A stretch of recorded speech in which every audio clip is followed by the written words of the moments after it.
తోటకూర అంది కదా నేను తేలిక, తోటకూర అంది కదా నేను తేలిక, గుమ్మడికాయ అంది కదా నేను బరువు, గుమ్మడికాయ అంది కదా నేను బరువు, సోరకాయ అంది కదా నేను లావు,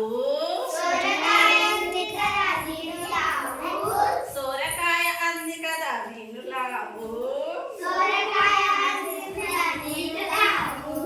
ములక్కాడ అంది కదా నేను సన్నం, ములక్కాడ అంది కదా నేను సన్నం, చిట్టి మిరప అంది కదా నేను పొట్టి,